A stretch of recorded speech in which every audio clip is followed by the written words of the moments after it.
What's up, family? Gerald the Bossman here. You're tuned into the Bossman Show on AM 1010, AM 1430, 1055 The King. Let the King out at 105theking.com and the Bossman Show at bossmanshow.com. Hit me up on Instagram, The Bossman Show, Twitter at Bossman Show, and Facebook, Bossman Show. It's the Bossman on your radio. Listen to the Bossman Show with your host, JR, Saturdays at 9 a.m. right here on AM 1010, The King. What's up, good people? BetOnline is your number one source for all your betting needs.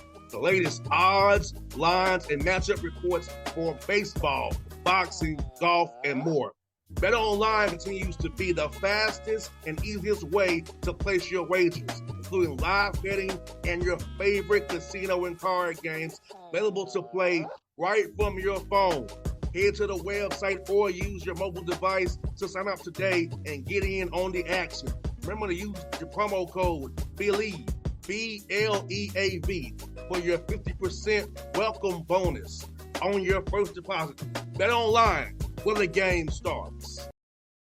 BS3 Network, changing the way you watch TV. Yes, BS3 Network, changing the way you watch TV, covering content and hot topics from A to Z, sports, music, society and culture, movie reviews, you name it, we have it. Check it out on bs3network.com or check us out on Roku, BS3 TV on Roku, as well as check out your favorite podcast on all podcast platforms or Spreaker.com/BS3 Network.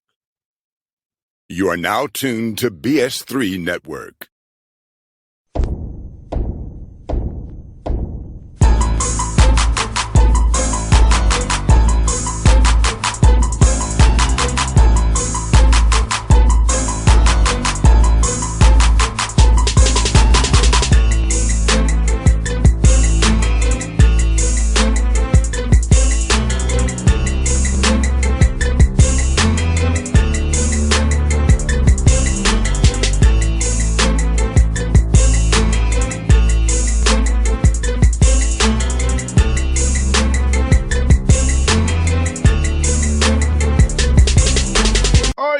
Back on the Bossman Show, going to the Mountain East Conference talk to John Pennington, West Virginia State Yellow Jackets out of the MEC. Coach Pennington, good to talk to you, man.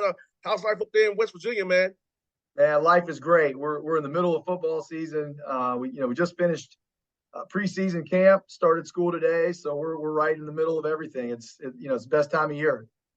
Yeah, Coach Pennington, you going in your seventh season? Can you believe it's been 7 seasons you've been a head coach now, starting off this year, right here in August, man?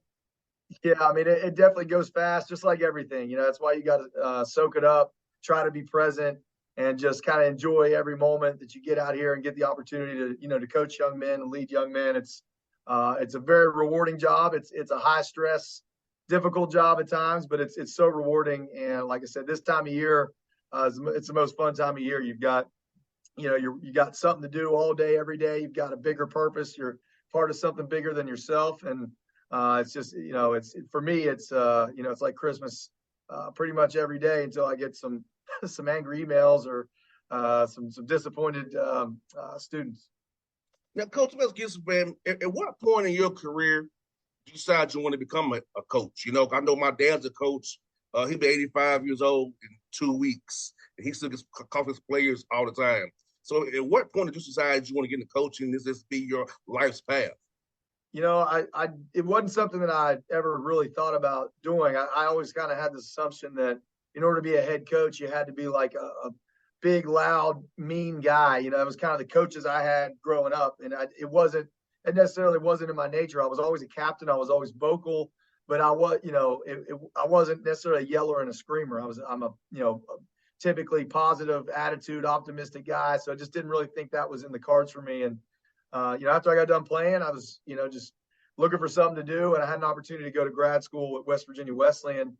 They were going to pay for grad school and get my MBA, and I was going to coach for them. And I thought, well, I'll do it. I'll get my MBA, and then I'll figure out what I want to do with my life. And from the day I started coaching, I knew I wanted to be a head coach. Like from the exact, I remember it, that first practice I ever went to, first summer camp, it was kind of my interview. I thought, this is exactly what I want to do with the rest of my life. And then I spent the next, I don't know how many years, 14 years or so, trying to learn what I need to learn to become a head coach. And now I'm, blessed to be in this position that I'm in today. Now, Coach, I know how it is for me.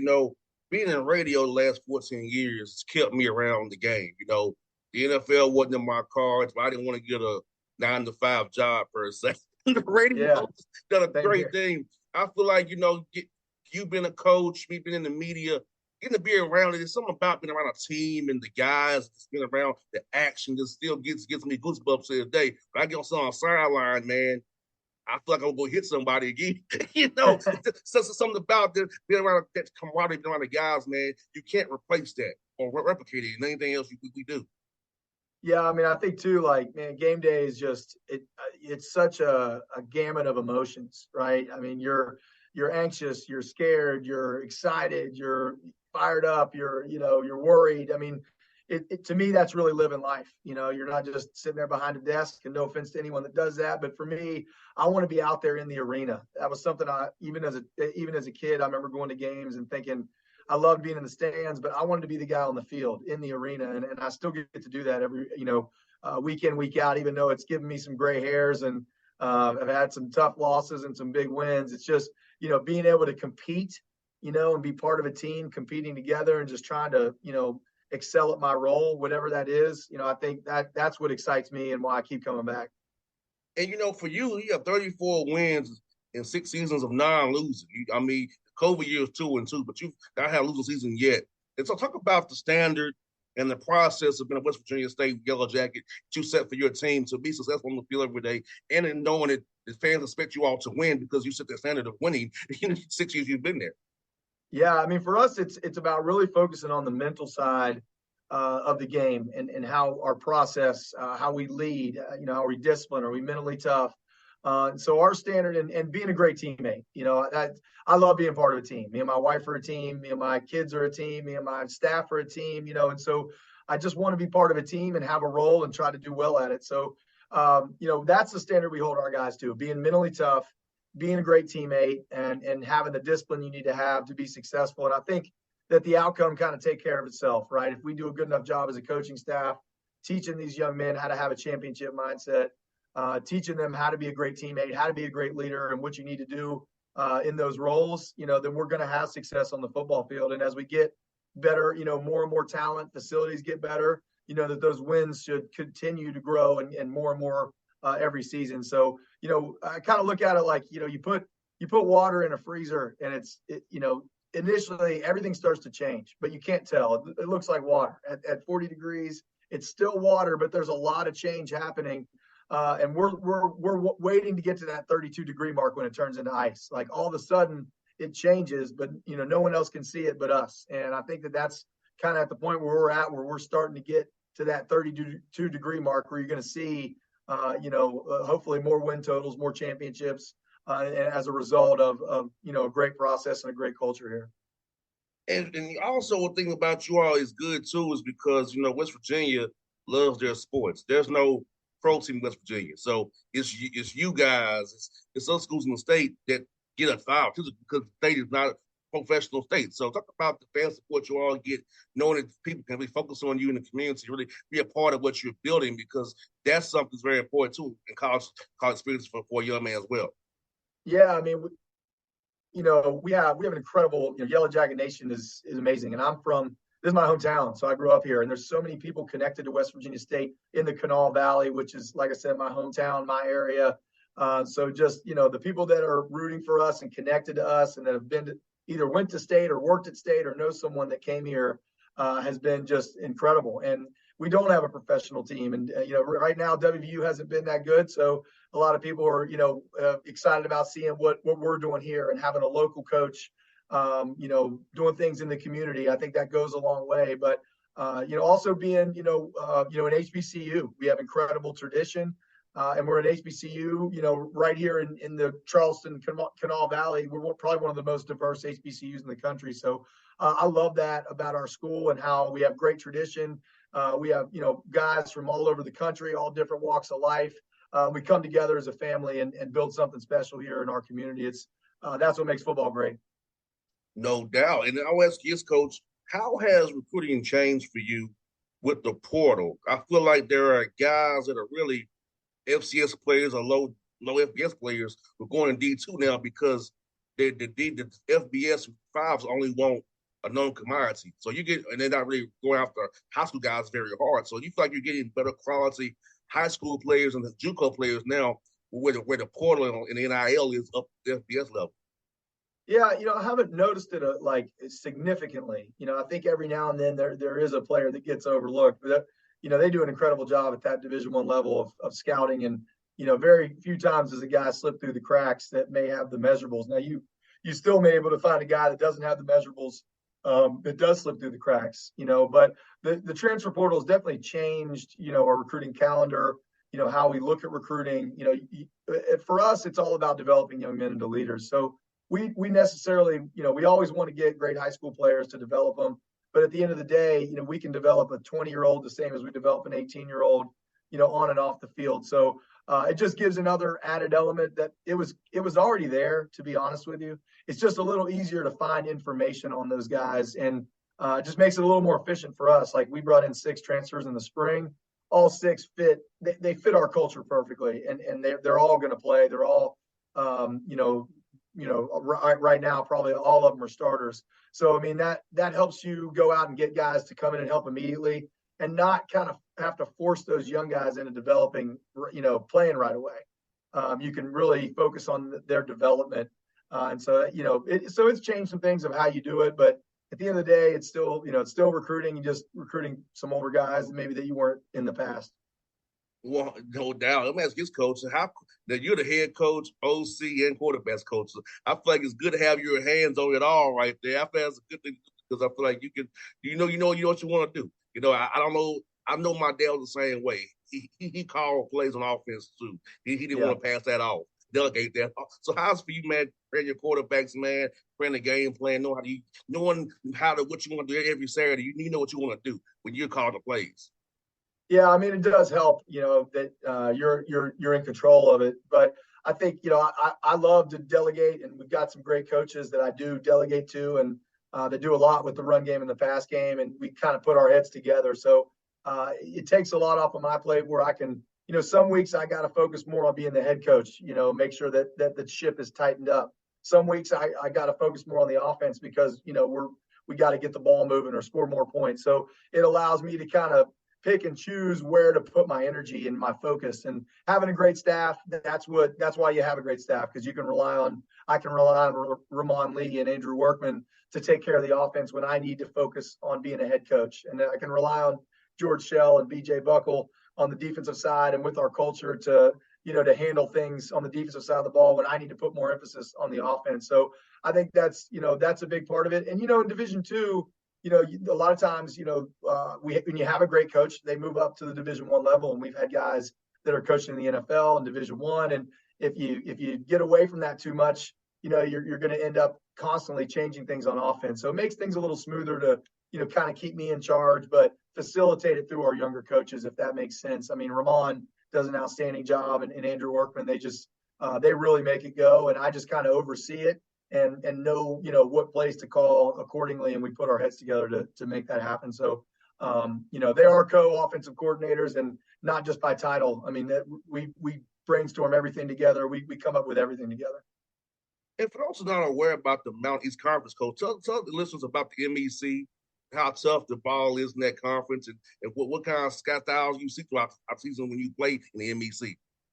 Well, there's not a lot of what you would call bottom feeders. I mean, Notre Dame's won the conference 5 years in a row, and they've gone, made some runs in the playoffs. So they're the team to knock off. But it is a constant cycle between the other, 8 or 9, teams in the middle that are trying to get to that top spot. So there are no easy games on your schedule. I mean, I looked at it hundreds of times this year, and it doesn't get any easier. So it makes it tough, to win week in and week out when but if you get to that championship caliber, once we get to that championship caliber team, then that's when you can do that. So we haven't been there yet. That's why, we'll be able to beat some teams this year, and some teams, we won't beat them. You'll drop a game every so often, whereas Notre Dame can kind of hold that high standard week in, week out, and that's what we're trying to get to.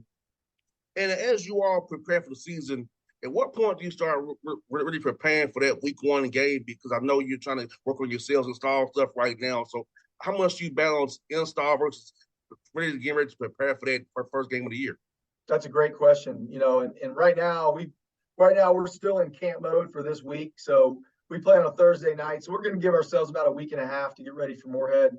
So we're still in that team building mode, but I'll be honest, in the summer, we kind of looked at Moorhead, kind of tried to figure out, okay, what do we want to install early? Cause we're probably going to use it against Moorhead. So we kind of built the install schedule based off of what we thought we would call against them. And that way it's not too big of an adjustment when we get to it. So right now there's nothing Moorhead. We're all offense, defense, building the fundamentals of our schematics and kind of trying to find out, who are those go-to guys, who are winning those starting positions, those, role player positions.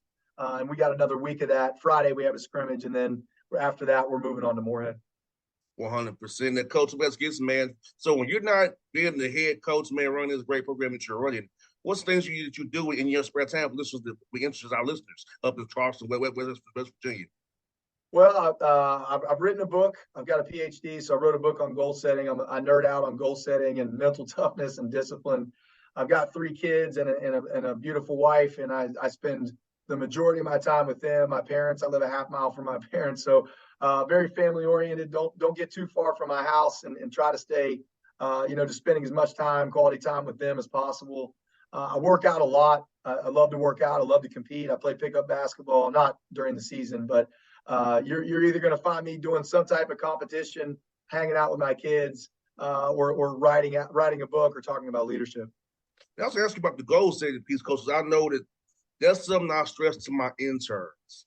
It's about setting goals. I know for me in this show, I have what I want to get for it: sales, listenership, hits, or whatever you want to call it. And I set out to get that. You want to always put something out there to try to attain that, then shoot past it. So talk about how important it is to set goals and to have measurables and markers to see where you are on your track to hit that goal and bust through it and beyond. Well, you can't hit a target you can't see, right? So you got to set a target, and writing it down gives you, a much better chance of, I think it's 10 times greater chance of achieving it once you write it down and put it on paper. So that's where it starts. But for us, we focus on those daily goals. I like to reverse engineer my goals. So if I wanted to lose 20 pounds, I wouldn't really focus on that 20 pounds. I would focus, kind of what do I need to do today? I need to eat a certain amount of, or not eat a certain amount of things this week. I need to, work out a certain amount of times this week, kind of set those weekly and daily goals. And that's what I focus on and try to keep track of how I'm doing. So, for me, I have 5 things that I do every single day. It's I don't know if you've heard about it. It's called 75 hard. But you work out twice a day, you drink a gallon of water every day, you read 10 pages of a book every day, and you stick to your diet every single day without stopping for 75 days. So I really focus on, the daily goals, and, that hopefully that gets me to the end result. And I think if you focus on that end result too much, you're going to take a lot of losses, right? Because, there's only one day of the year somebody wins a championship. So every day I can't focus on championship. I got to focus on, connecting with my players, measuring, how we do in team, are our plays efficient? So just really going in and focusing on those daily, weekly goals is what I try to do. And the book I wrote is called Small Wins Equal Big Gains. So looking at those small wins, if you do enough of them, it'll really create that end result that we're all looking for. That's why I like your title, because I tell my interns about it all the time. Small wins. I say, because when you're like me, I don't have any backing besides what I do myself. So yeah. I'm fully independent. So it's like, for me, it's always been about the small wins. Oh, I got in here. I got this guest today. So it's always to build this platform for 14, 15 years. There's a lot of small wins to get me here, to get to where now I'm fully funded by my sponsors, not by, going in my pocket anymore. So it's like all those small wins went to the big game. So that's why I love the title of your book. Now I'm glad my interns are here, listen to hear this, because what I tell them all the time, maybe hearing it from a different voice would help them sink in. Oh, definitely. I always have to bring in speakers because I know our team probably gets sick of me saying the same things over and over again, like a broken record. But, it's always helps when you bring someone in maybe from a different angle. And that's really what we're teaching is perspective. Our kids have great values, great parents. We're trying to teach them maybe a different way to look at things that helps them, have a more successful, more joyful life and to go on and achieve some of those goals, like your interns that, hopefully they achieve that end result by maybe changing a little bit of how they look at things. Now I got 2 of them going for doctorates, Coach. So wow. Tell them. So if you could give us some tips why you can about go for that dissertation to defend that doctorate degree, man. Because I got 2 of them here who are going for that, man, in Georgia State. Well, it's not going to be easy. It's going to take a long time, maybe longer than you think. That would be number one. But I've always been good at following instructions. So whatever I was told to do, I just do it. I was a very coachable player, and I think as long as it's laid out for me, I'll be able to finish it. So that was it. I just put my head down, do exactly what I was told to do, and just not stop until completion. But it took me 7 years, so it definitely wasn't easy. 100%. But Coach Pennington, thank you for your time today, Coach. We'll be looking for you and cheering for you, man. I'll get your number offline in contact with you as well, man. Because I want to different cheer for you guys. I want to spotlight you on this show, man, because you have a lot of the same values I do, man. So that's great. I definitely want to build a relationship with you down the road, man. Keep on going, brother. Yeah, definitely. Send me your address. I'll send you a book. Just I'll shoot you one. I got a couple extras in the house. I'd love to send you one. Maybe give it to your intern or whatever you want to do with it. I'm gonna give it for myself. I'll just give them the good tidbits for them. Right, then you can give it to them. A little bit at a time. Yes, sir. Thank you, Coach, for your time. I'll get the number offline, man. We'll do this again real soon, man. All right, thanks a lot. Anytime.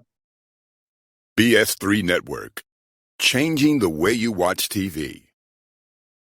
Yes, BS3 Network, changing the way you watch TV, covering content and hot topics from A to Z, sports, music, society and culture, movie reviews, you name it, we have it. Check it out on bs3network.com or check us out on Roku, BS3 TV on Roku, as well as check out your favorite podcast on all podcast platforms or Spreaker.com/BS3 Network. You are now tuned to BS3 Network. What's up, good people? BetOnline is your number one source for all your betting needs. The latest odds, lines, and matchup reports for baseball, boxing, golf, and more. BetOnline continues to be the fastest and easiest way to place your wagers, including live betting and your favorite casino and card games available to play right from your phone. Head to the website or use your mobile device to sign up today and get in on the action.